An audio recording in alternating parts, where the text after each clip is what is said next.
నమస్కారం సార్, నా పేరు కృష్ణప్రియ. సార్, మీరు ఎప్పుడు సంక్షోభంలో అవకాశాలు ఎత్తుక్కోవాలి అంటారు. మొన్న శ్వేతపత్రం రిలీజ్ చేశారు కదా సార్, దాంట్లో ఎప్పుడు పోలవరం కంప్లీట్ అయ్యిద్ది అంటే మీరు చెప్పలేదు కదా సార్.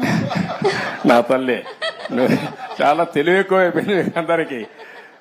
ఇప్పుడు పోలవరం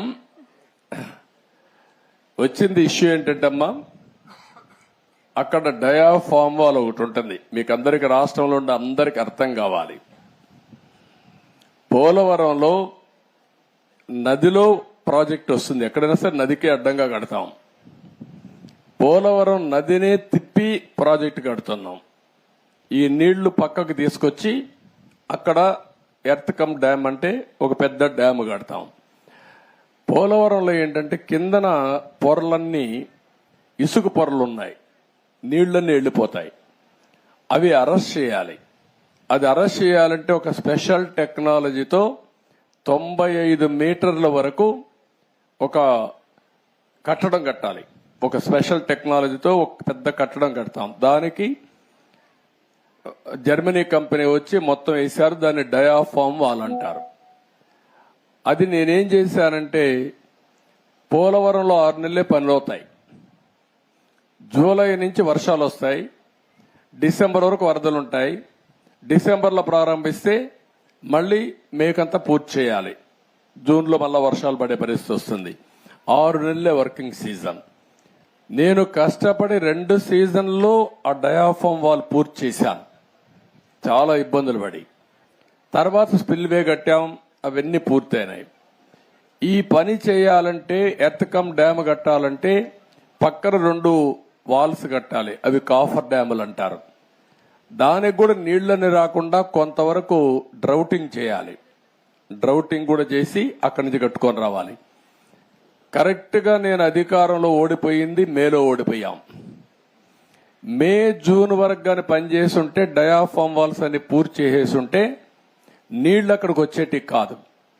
ఒక చిన్న గ్యాప్ ఉంటే కాంట్రాక్టర్ మార్చారు, ఆఫీసర్లు మార్చారు. వర్షాలు వచ్చాయి, 2 ఏళ్లు పట్టించుకోవాలా.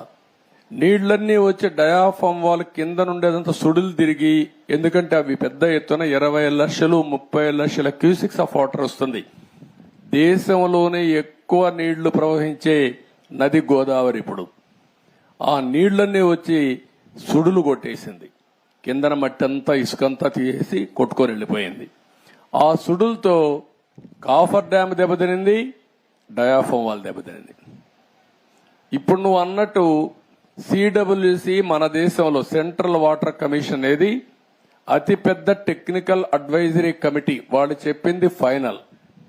ఇప్పుడు వాళ్ళు కూడా చేతులు తీశారు, దీన్ని ఏం చేయాలన్నా మాకే అర్థం కావడం లేదని. అక్కడ డయాఫామ్ వాల్ కట్టింది నేను 446 కోట్లతో డయాఫామ్ వాల్ 2 సీజన్లు పూర్తి చేశాను. ఇప్పుడు 3 దిక్కల 33% కోసకపోయింది, దెబ్బతినింది. దానికి 447 కోట్లు అవుతుంది. ఈ 3 దిక్కల రింగ్ బండమారిగేసి కట్టేస్తే అయిపోతుందంటే అది కూడా మేము చెప్పలేము. ఒకవేళ మొత్తంగానే డయాఫామ్ వాల్ కట్టాలంటే 990 కోట్లు అవుతుంది. అది 990 కోట్లు. రిపేర్ చేయాలంటే 447 కోట్లు.